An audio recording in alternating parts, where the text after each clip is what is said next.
Salam alaikum, Azoul, bonsoir. L'immense tragédie de la Harga, cette aspiration furieuse de s'extirper de son propre pays, de s'en arracher, de quitter les siens, de risquer sa vie en s'embarquant sur de fragiles esquifs pour traverser la Méditerranée, ou du moins tenter de la traverser, montre bien combien la société algérienne est en souffrance, combien elle est en déshérence.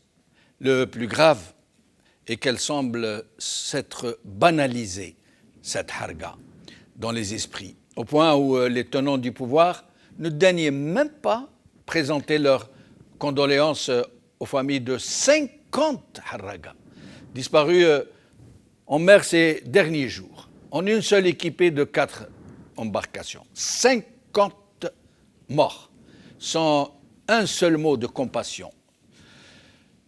La harga n'est plus une pratique isolée, un malaise social, mais une grave et profonde manifestation d'une malvie qui affecte tout un peuple.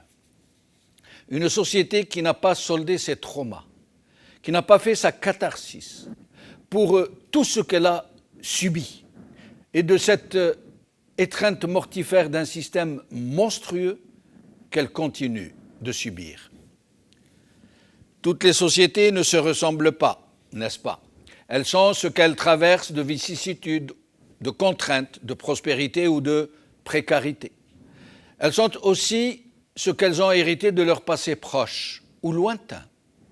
Les unes apaisées et bienveillantes, où le vivre ensemble est consensuellement codifié, où il y a des feux rouges à tous les carrefours de la vie, où tous les rouages de la proximité, de la solidarité, du civisme, de l'urbanité sont rodés, huilés, réglés pour que tout se passe au mieux, pour tout le monde, dans une communauté où le bien public ne peut être accaparé par quiconque et où la sacralité de l'individu, fût-il le plus fragile, ne peut être transgressée par quiconque, ni par quelque force que celle de la loi.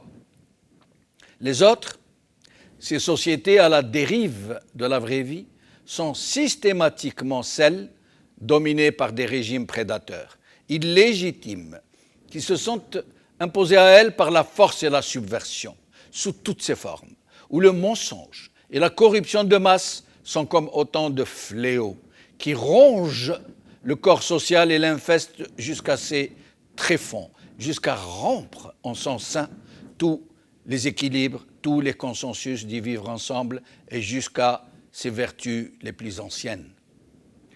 C'est le cas de la société algérienne, malheureusement. Et nul besoin pour l'observateur qui ne connaît pas le pays d'être sociologue pour très vite comprendre que la société algérienne est affectée en profondeur, qu'elle est incarcérée, qu'elle macère dans un système délétère, qu'elle regorge de haine et de rancœur, que l'espoir l'a désertée, que les liens sociaux se sont distendus à un point qui a poussé la quasi-totalité de la population à s'enfermer derrière des barreaux. Et il n'y a qu'à méditer sur le phénomène du baroudage pour s'en convaincre. Un peuple tout entier qui se mure, qui se barde chez lui, où il s'enferme dans son petit monde et qui ne se sent plus concerné par la chose publique, par le domaine public. Et c'est ainsi que dans tout le pays, presque tous les appartements, dans tous les immeubles, dans toute l'Algérie, sont ainsi bardés, baraudés. Le fameux baroudage, la caractéristique nationale. On ne connaît pas les causes profondes de cette pratique unique dans le monde. Une débauche de barreaux, de grilles, qui font ressembler ce pays à un ensemble concentrationnaire, où chacun s'est aménagé sa propre prison, son blockhouse personnel. Un système carcéral généralisé à tout un pays, où chacun est libre de donner libre cours à sa fantaisie, à ses lubies. Il y en a pour tous les goûts. Ces immeubles dont personne ne pense à ravaler la façade seulement, ni à réparer les ascenseurs, quand il y en a, sont devenus des prisons hétéroclites où les détenus vivent en famille. Un phénomène tellement banalisé que plus personne ne se pose de questions sur ses causes. Personne ne nous a encore expliqué d'où peut bien venir une telle peur des autres, une propension aussi maladive à la claustration. Mais le plus rageant, en plus du sentiment d'insécurité qui règne partout, parce que l'État est incapable de protéger ses citoyens, et que cette étrange pratique est devenue un phénomène de mode stupide et moutonnier. C'est la plus outrancière expression d'un recul civique, une abdication totale des pouvoirs publics face au chacun pour soi et chacun comme il veut, tant qu'il ne cherche pas de pouls sur la tête du régime. Le baroudage est, avec d'autres phénomènes, le signe le plus criard que la société algérienne est en détresse, qu'elle a été atomisée, qu'elle s'est muée en une foule de familles recroquevillées sur elles-mêmes où l'État n'existe que par son absence. Et il n'y a qu'à ouvrir les yeux sur le quotidien des Algériens pour comprendre combien la situation est grave dans ce pays que le régime qualifie de puissance régionale, d'État pivot, de force de frappe, juste parce que des centaines de milliards de dollars y ont été dilapidés en armement.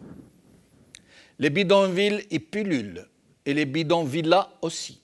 Ces cubes de béton, cette lèpre grise, ces trottoirs qui ont été squattés par les riverains, ces routes défoncées, cette absence hurlante d'urbanisme, d'espaces verts, dans ces villes mornes, sales et délabrées, où il n'y a plus de cinéma, ni de théâtre, où de nombreux immeubles tombent en ruine, littéralement, où les ordures ménagères jonchent les rues, où la circulation automobile est une indescriptible anarchie, où les voitures se garent sur les trottoirs, ne laissant plus d'autres possibilités aux piétons que de marcher dans la rue, et je m'arrête là.